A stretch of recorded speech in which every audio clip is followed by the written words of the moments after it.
ಎಲ್ಲರಿಗೂ ನಮಸ್ಕಾರ. ಎಸ್ಎಸ್ಎಲ್ಸಿಯಲ್ಲಿ ಉತ್ತಮ ಅಂಕಗಳನ್ನು ಪಡೆದವರು ಹೆಚ್ಚಿನ ವಿದ್ಯಾಭ್ಯಾಸಕ್ಕಾಗಿ ಒಳ್ಳೆಯ ಕಾಲೇಜುಗಳಲ್ಲಿ ಸೇರಿಕೊಂಡು ಪದವೀಧರರಾಗುತ್ತಾರೆ. ಆದರೆ ಕಡಿಮೆ ಅಂಕಗಳನ್ನು ಪಡೆದುಕೊಂಡಿರುವ ವಿದ್ಯಾರ್ಥಿಗಳು ಮುಂದೆ ಏನು ಮಾಡಬೇಕೆಂದು ತಿಳಿಯದೆ ಪರಿತಪಿಸುತ್ತಿರುತ್ತಾರೆ.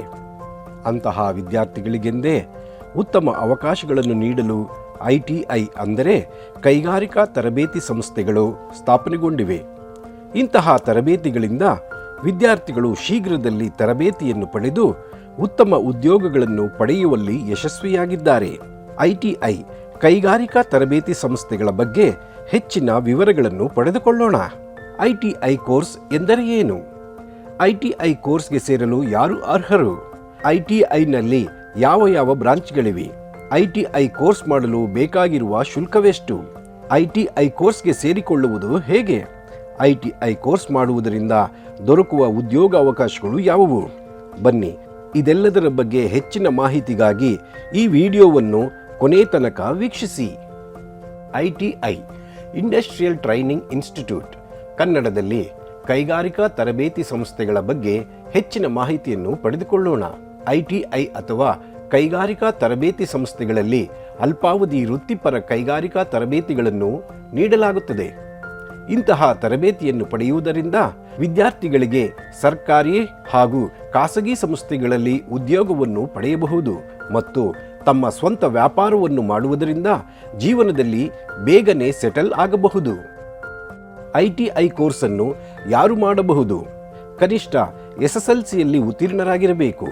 ಬೇರೊಂದು ವೃತ್ತಿಪರ ಕೋರ್ಸ್ ಮಾಡಿದ್ದು ಕೈಗಾರಿಕಾ ತರಬೇತಿ ಪಡೆಯಲು ಇಚ್ಛೆಯುಳ್ಳವರು ಈ ಕೋರ್ಸ್ಗಳನ್ನು ಮಾಡಬಹುದು. ITI ಕೋರ್ಸ್ಗಳು ಸರ್ಕಾರಿ ಕಾಲೇಜು, ಅನುದಾನಿತ ಹಾಗೂ ಖಾಸಗಿ ಕಾಲೇಜುಗಳಲ್ಲಿ ಲಭ್ಯವಿರುತ್ತದೆ. ITI ಕೋರ್ಸ್ನ ಅವಧಿಯು 1 ವರ್ಷದಿಂದ 2 ವರ್ಷಗಳ ಅವಧಿಯಾಗಿರುತ್ತದೆ. ITI ಕೋರ್ಸ್ಗೆ ಸೇರಲು ಕನಿಷ್ಠ ವಯಸ್ಸು 14 ವರ್ಷಗಳಿಂದ ಗರಿಷ್ಠ 40 ವರ್ಷಗಳ ಒಳಗೆ ಇರಬೇಕು. ITI ಕೋರ್ಸ್ ಮಾಡಲು ಬೇಕಾಗಿರುವ ದಾಖಲೆಗಳನ್ನು ಇಲ್ಲಿ ನೀಡಲಾಗಿದೆ. 10ನೇ ತರಗತಿಯ marks card, transfer certificate, Aadhaar card, ಇತ್ತೀಚಿನ ಭಾವಚಿತ್ರ, ವಿದ್ಯಾಭ್ಯಾಸದ ಪ್ರಮಾಣಪತ್ರ, ಆದಾಯ ಮತ್ತು ಜಾತಿ ಪ್ರಮಾಣಪತ್ರ ಮತ್ತು ಇತರ ದಾಖಲೆಗಳು. ITI ಕೋರ್ಸ್ಗಳಲ್ಲಿ ಮುಖ್ಯವಾಗಿ fitter, technician, welder, electrician, robotics, wireman, mechanic, plumber ಇತ್ಯಾದಿಗಳಿವೆ. ಇವುಗಳಲ್ಲದೆ ಒಟ್ಟು 27 ಕೋರ್ಸ್ಗಳಿವೆ. ITI ಕೋರ್ಸ್ ಮಾಡಲು ಪಾವತಿಸಬೇಕಾಗಿರುವ ಶುಲ್ಕದ ಬಗ್ಗೆ ಹೆಚ್ಚಿನ ವಿವರಗಳನ್ನು ಇಲ್ಲಿ ನೀಡಲಾಗಿದೆ. ಸರ್ಕಾರಿ ಕಾಲೇಜಾದರೆ ಅಂದಾಜು 1200 ರೂಪಾಯಿಗಳು. ಅನುದಾನಿತ ಖಾಸಗಿ ಕಾಲೇಜ್ ಆದರೆ ಅಂದಾಜು 2400 ರೂಪಾಯಿಗಳು. ಖಾಸಗಿ ಕಾಲೇಜುಗಳಾದರೆ ಶುಲ್ಕದ ಪ್ರಮಾಣದಲ್ಲಿ ಹೆಚ್ಚುವರಿಯಾಗಬಹುದು. ಮೇಲೆ ತಿಳಿಸಿದ ಶುಲ್ಕವು ಕಾಲಕಾಲಕ್ಕೆ ಬದಲಾಗುತ್ತಿರುತ್ತದೆ. ITI ಕಾಲೇಜುಗಳು ಎಷ್ಟಿವೆ ಎಂಬುದರ ಬಗ್ಗೆ ವಿವರಗಳು ಇಲ್ಲಿವೆ.